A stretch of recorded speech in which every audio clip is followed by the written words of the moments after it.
Hello, everybody, and welcome to Anime Radio. My name is AfroX, which I honestly should change right here. There we go. My name is AfroX. I am the voice director and the male lead on YouTube's One Piece. I'm Cristina. I'm the female lead on YouTube's One Piece. And I'm Amarantha. I'm the second female lead on YouTube's One Piece. All right. Today we will be performing for you a radio adaptation of One Piece chapter 1185 titled Y'all Better Buzz Off. We are still squarely in Brook's backstory. All right. Are you guys ready? Ready? Yes, I'm ready. All right. Then let's set sail. One Piece by Ichiro Oda, chapter 1185, Y'all Better Buzz Off. Cover request by Misako. Hancock hones her cooking skills for Luffy. I'm cooking meat for him. It's almost like we're married. Oda's notes. Lawson's Pari Pari chicken is insane. It's the type of food you could open a store and sell just that. Ichiro Oda. Fun fact, Pari Pari chicken is very crunchy fried chicken. Imagine if a character got the Pari Pari fruit and became a crunchy human. Yo! Last time on YouTube's One Piece, we see a lot of Brook's backstory, and we go further back specifically to look at his childhood of singing songs, meeting Prince Leuven, getting beat up by evil Marines, and being rescued by Leuven and Kandel. Brook's backstory continues now. Setting, Isperia, 79 years ago. Kid Brook strolls through the palace gardens. Kandel! Make Brook your page. Teach him good manners and how to speak properly. You got it, Lord Leuven. Wow, the palace is packed with cute babes. There's one hottie, two hotties, not her, three hotties. Cut it out. Don't worry, you're still number one, Kandel. That's Lady Kandel. You're my page now. Yo, let me see your panties. Brook! Later at the music school. Hey, do you have an issue with wearing your school uniform? If I let that school cramp my style, I won't be able to jam and make good tunes anymore. Don't worry, though. I'm looking forward to rocking a Guard Corps uniform one day. Later at home, Kandel tucks Brook into bed with his guitar. Setting, the barracks. Gotta admit, I'm jealous. I can't believe this kid gets to be Lady Kandel's page. Yo! Setting, the training field. Kandel, do you have a type of guy you go for? Lady Kandel. There is one man, but he's out of my league. Still, the reason I train so hard with the sword is to be by his side. I bet you get him if you dress more like a chick instead of a dude. That's not necessary. Being near him is more than enough for me. Huh? Near him? Does that mean it's me? Of course not. Lady Kandel, don't tell me you even wear men's underwear. I don't. Really? Then you've got to let me see your panties. Brook, your language is not improving. You have to be polite and use honorifics when you ask someone for a favor. Would you be so kind as to show me your panties? Ugh! Ow! Of course not. Even outside politeness, you need to consider basic decency too. I am going to drill good etiquette into you. Good grief. Strength and etiquette go hand in hand. What? Then I'll do my best. I shall endeavor to give it my all. Brook's memories fade as he finishes his story to Princess Shuri. Back in the palace garden 63 years ago. There's not a soul around who doesn't admire Lady Kandel. She shines like the sun over the whole nation. Now that I think about it, there was this one time a world government ship drifted up here in Isperia. The kingdom was thrown into panic, as no one had ever dealt directly with people of such stature. The celestial dragons? Yep, the pressure was overwhelming. Lady Kandel was actually bedridden for a few months after that, probably due to the stress. You wouldn't believe how dark the kingdom felt back then. Yo! I shouldn't laugh, but it really was like the sun set on our kingdom. But that was just the beginning. You wouldn't believe the influx of news that followed, Princess. Your father, the renowned rugged prince, ascended the throne, and at the same time, he married your mother, Lady Candel. The celebrations across Hesperia were as thrilling as a live concert. And then we were blessed by your birth, Princess Shuri. Yeah! Hmm. The nation positively bubbled over with joy.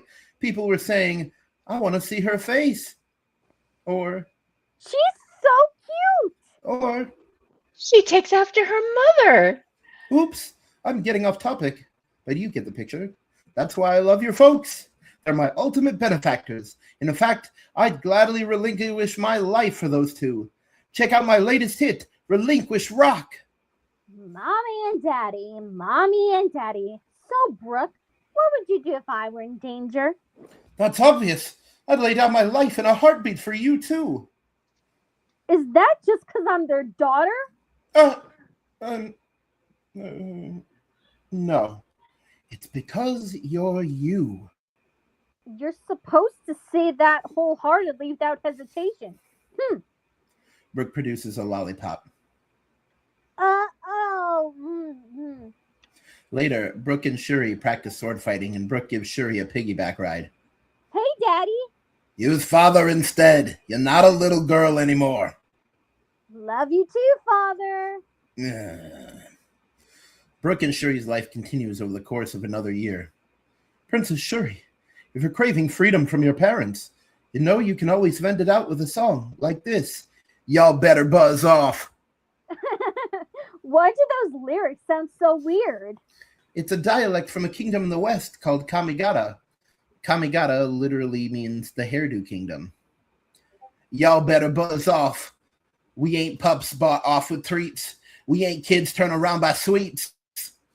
Brooke and Shuri had such great times together, and Brooke became more of a father to her than King Leuven ever was.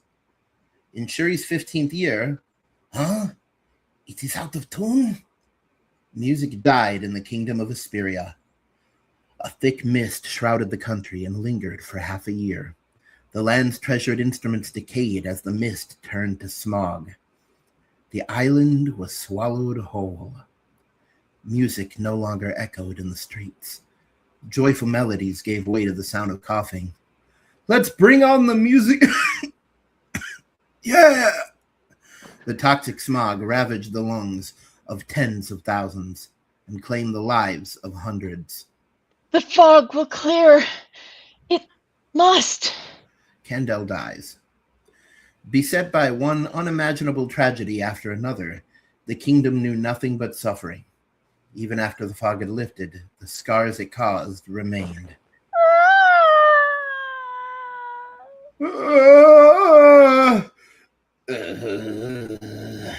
Candel. Later. Your Highness, we still owe the government this year's heavenly tribute, but we can't afford to pay them. Later, Shuri and Brooke practice sword fighting. Hiya! Whoa there, Princess. The way you move, sometimes it's like you can see the future. It starts to rain. Ah! I'm gonna be just like Mommy. I mean Mother. I think you would be well suited for that, but I doubt your father would be pleased at the notion of you fighting on the front lines, Princess. Father, he seems troubled lately. I have an idea why, but there's nothing we can do about it. I will simply follow the king to the very end. Didn't she want to become a pirate, Brooke? I'm happy to put my dreams on hold while I repay my debt to His Majesty. When the time comes, I'm going with you. Absolutely not. Try and stop me. The world government is our enemy. This means war. What? Understood. Commander, Your Majesty, I just ask that you tell us your reasoning first. Brooke, they demanded 1,000 slaves. Huh? That is the only way they would waive this year's heavenly tribute.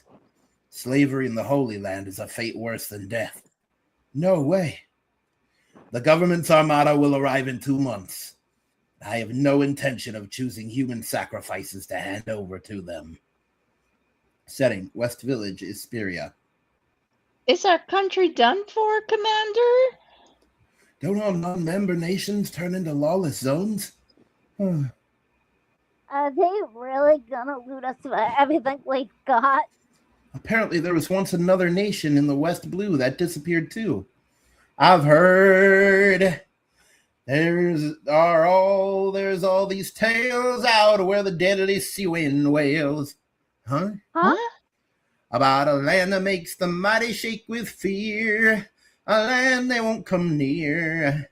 A home for the samurai and them giant folk. It exists like all the tales spoke.